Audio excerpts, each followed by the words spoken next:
آل government employees grand alliance lower Chitral کے زیر اہتمام چترال کے تمام سیاسی اور مذہبی پارٹیوں کے رہنماؤں کے ساتھ ایک اہم مشاورتی اجلاس منعقد ہوا۔ اجلاس کی صدارت سابق ایم پی اے مولوی عبدالرحمان نے کی۔ اجلاس میں اس بات پر نہایت غم و غصے کا اظہار کیا گیا کہ چترال 2 ضلعوں میں تقسیم ہوا، مگر اب بھی لوور چترال میں زیادہ تر ملازمین اپر چترال کے تعینات ہے، جس کی وجہ سے لوور چترال کے ملازمین کی 2030 تک ترقی ممکن نہیں۔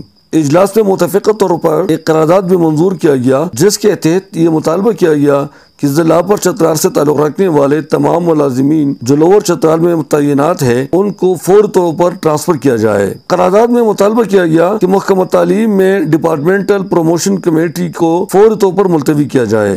دونوں اضلاع کے سرکاری ملازمین کے بائیفرکیشن میں تاخیری حربے استعمال کرنے سے عوام اور ملازمین میں شدید اضطراب پایا جاتا ہے، جو کسی بھی وقت بڑے ہنگامے کا باعث بن سکتا ہے۔ All government employees grand alliance کے نمائندوں نے اس مسئلے پر نہایت تشویش کا اظہار کیا۔ اگر ہمارے مطالبات پورے نہیں ہوئے تو ہمارا اگلا قدم جلیسے ہوں گے، جلوس ہوں گے، تالہ بندی ہوگی، پورے ضلع کو ہم جم کریں گے اور کسی کو بھی ہلنے، تمام دفترات اور تمام ملازمین ہڑتال پہ ہوں گے اور اسی ٹائم تک ہم ختم نہیں کریں گے جب تک بائیفرکیشن نہ ہو جائے، اسی ٹائم تک ہم تالہ بندی میں رہیں گے۔ بائیفرکیشن تھا، جو ڈسٹرکٹ کیڈر کے جو پوسٹ ہیں وہ بائیفرکیٹ کیا جائے، ان کو اپر اور لوور چترال میں جو ڈسٹرکٹ کیڈر پوسٹ ہیں ان کو بائیفرکیٹ کیا جائے۔ جب تک بائیفرکیشن مکمل نہیں ہوتا ہے، متعلقہ محکمہ خاص کر ہیلتھ اور محکمہ ایجوکیشن میں کوئی بھی ریکروٹمنٹ یا پروموشن وہ سارے ملتوی کیے جائیں۔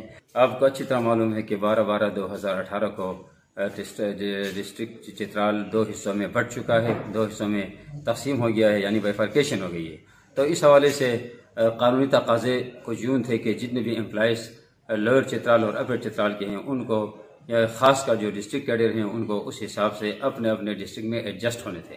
اجلاس میں چترال سے منتخب صوبائی اور قومی اسمبلی کے اراکین پر بھی شدید تنقید کی گئی، جو اس مسئلے کو حل کرنے میں نہ صرف بری طرح ناکام ہوئے بلکہ اس اہم اجلاس میں غیر حاضر بھی رہے۔ اجلاس سے مختلف سیاسی اور مذہبی پارٹیوں کے نمائندوں نے اظہار خیال کیا، جو دعائیہ کلمات کے ساتھ اختتام پذیر ہوا۔